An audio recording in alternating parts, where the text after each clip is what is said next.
Hi, it's Glenn Dietzel here, and I'm the editor-in-chief of Lifestyle Entrepreneur magazine, and it's my privilege today to interview in a very kind of a cutthroat way Chris Gibson. Chris is an international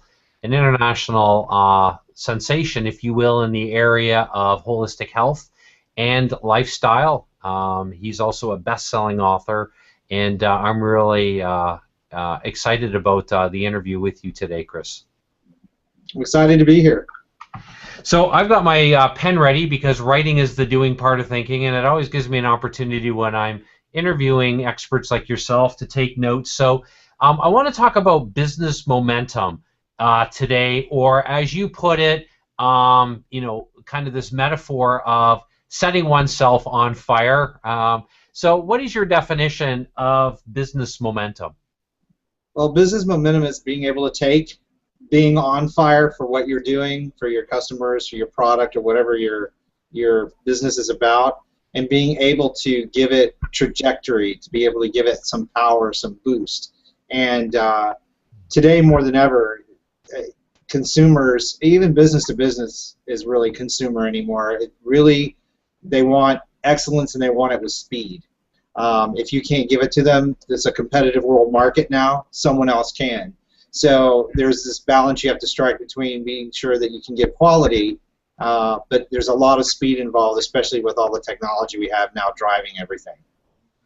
What would you say, Chris, makes you uniquely qualified to talk about business momentum and helping entrepreneurs get on fire? I think the best way to answer that question is the fact that for the last 10 years I've been evolving with this particular type of business, where at least in my business it's gone from being kind of a in front of large groups of people on a stage business to more one-on-one, more close connection. And I've had to evolve with the technology in order to sustain the business because we had the recession come along. We've had the sluggishness in the different sectors of the economy, especially where discretionary income is involved in my business, at least, is discretionary. You know, human potential improvement, holistic products, all of those things are gaining market share. But if you're an independent business person like I am, and you've grown a business, then you have to really stay on top of the technological advances that have happened, so you can be there, you can compete. So there's kind of a two-edged, or two pieces to that coin. There's the side that you can be there, but you have to be able to deliver. And I think I've had to do that. I've had to reinvent myself about 4 times, almost like a pop star, coming out with something new. You have to reinvent yourself a lot because everything's changing and still evolving. Chris, you've already kind of touched on this, but anything else you want to mention in terms of why is this so relevant in today's marketplace? Well, perception of the client or customer has always been there, and whatever their perception or experience is what they leave with. It's your brand, basically. So I pay a lot of attention to what happens in that interaction, and today more than ever, because of the technological advances, the relationship customers have with us tend to be, while it's electronic or digital, tend to be more personally based than in the past. It's like you're the salesperson now. You're the brand maker, and they're not interested so much in the sales guy anymore because they can get to your message much more directly. They can find out who you are much more directly, and there's nothing hidden anymore. Not that what gets uncovered is always true. That's the other side of it, is that you can be squeaky clean and still have bad press. So you really have to be involved now, I think, if you're going to have any kind of a brand that's going to have any staying power. And we see that even with the large companies that have taken these huge hits in the media for just simple mistakes. GM here in the U.S., didn't do a recall timely. Probably some kind of bureau. I don't think it was conspiracy. Those things happen, but it's really damaged their brand right now. So it's really important to stay on top of that and know that the visibility level is very, very high now for what you do.